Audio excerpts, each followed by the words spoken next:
There seems to be a trend here at the Beating You channel lately talking about the Creeper's victims and what happens to them. Every time the subject comes up, it gets increasingly darker and more uncomfortable than it was previously. We recently made a discovery in the back of the Creeper's truck that will send shivers down your spine. Does the Creeper drop its victims from the sky, causing injury to prevent escape? Sometimes. Does it take them back to its house of pain to show them a good fear-filled time? It does happen. But sometimes, something even more terrifying happens to victims of the Creeper. Today, you're gonna learn the terrible fate experienced by some victims before they breathe their last. And it was right in front of us all along. Stay calm.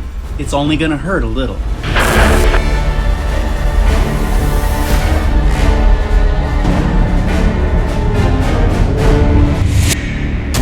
All Jeepers Creepers fans around the world have one thing in common. We all crave more information about the Creeper. The curiosity to know where it goes, what it does, and who it answers to is universal. Everyone wants to better understand how it hunts and what it does with its victims. Be careful what you wish for.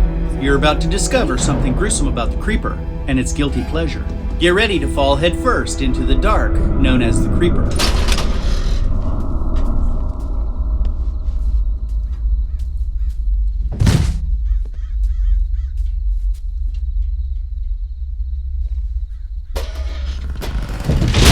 It is a creature, existing in a rapidly decaying body. It must scavenger on human victims to propel itself on the Earth's surface for 23 days at a time every 23rd spring.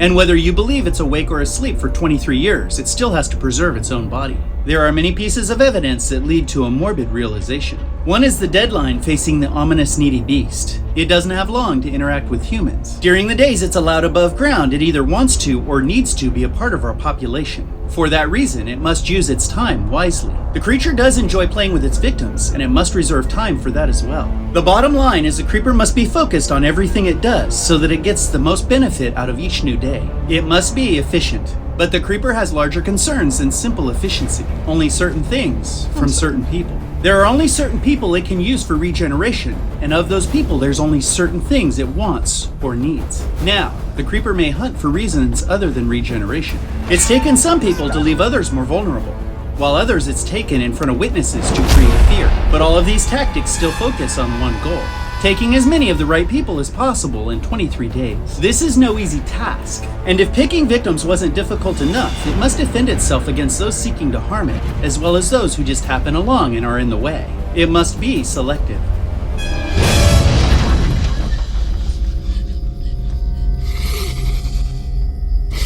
Considering the Creeper's need to be efficient and selective, what's that got to do with the way it processes victims? The first step in our journey is the end of the story. Let's jump back to the House of Pain and consider what ultimately happens to the creature's prey. Over 300 bodies are arranged on the walls and ceiling of an ancient cavern to form a human tapestry of human history. A record of lives lived with good memories and bad ones, now relegated to performing acts of endless pain and suffering to an audience of one. Each victim with a personal story, experiences, and individuality, now part of a much larger blanket belonging to another. Their forms stitched together to represent the bond that exists between them and their keeper, both in this world and more importantly in the spiritual realm. But when did the Creeper create these human exhibits? Did it labor to put bodies together while it isolated a school bus and kept witnesses away? We believe it stitches bodies together when it's underground for 23 years. But even if you subscribe to the idea that it hibernates, it still must organize blocks of time for hunting and other blocks of time for decorating. It wouldn't be efficient to do both at the same time. And there's another curious fact about the Creeper's victims. There have been many left alive in varying degrees of bad health. Kirk and Addison were still alive, wrapped and roped in the back of the Creeper's truck. They weren't slaughtered immediately.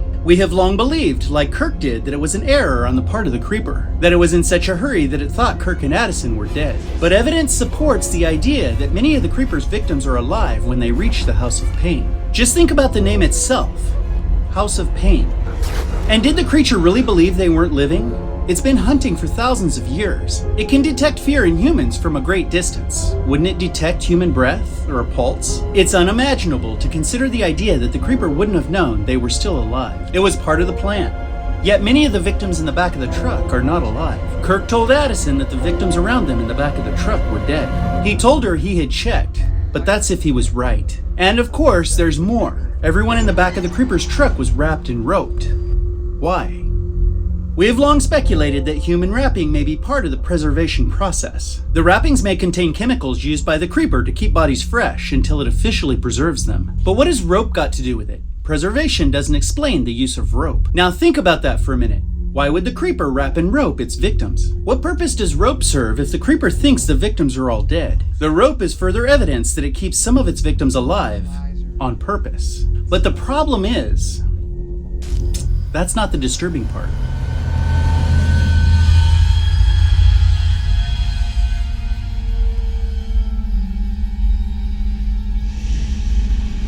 There's one more thing that happens to those taken by the creeper. Something so terrible you couldn't imagine it, even in your worst nightmare. And we know it happens because we've seen it. In the back of the creeper's truck, there's a sufficient quantity of wraps to preserve the dead. Probably some chemicals to be used in the process, and no shortage of rope to prevent those victims who are still alive from getting away. But what else is in the back of the truck? What's disturbing enough to turn your stomach? Do you give? On the wall in the back of the truck, there's a moderate-sized collection of materials used for a different purpose. Sewing.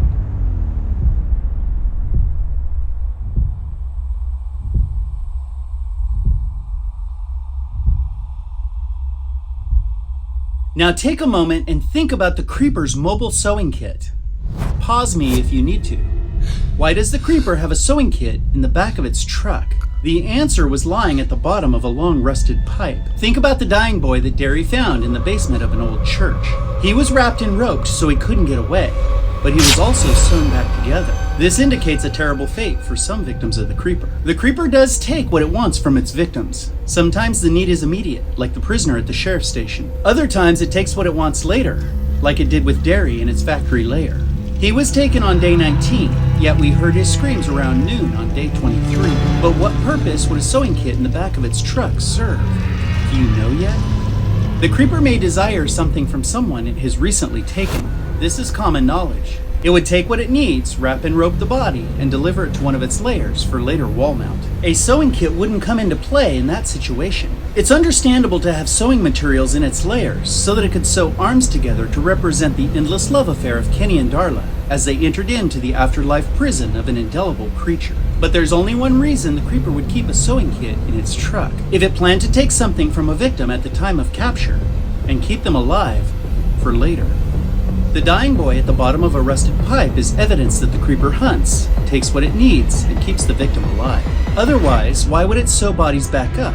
Sewing could be done at a later time in the creature's underground condo. The creeper can be intentional about taking what it needs without taking the life. Now, this is disturbing on so many levels. A surgery performed while the victim is awake. The pain would be unimaginable. But even more disturbing than that is why. What purpose would the creeper have to keep someone alive? Why is it called the House of Pain?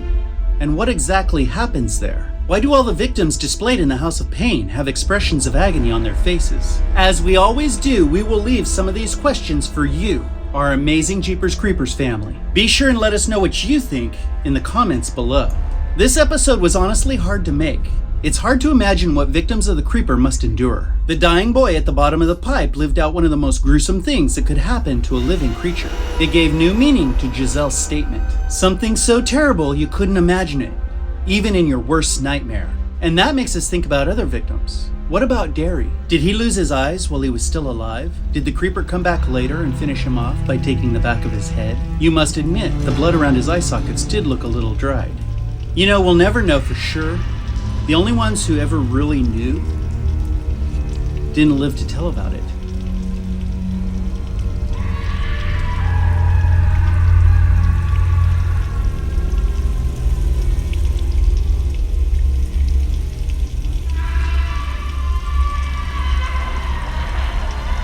Hey, thank you all for watching today. Sub up and join us, and if you like the channel, please consider sharing our content so you can help us grow.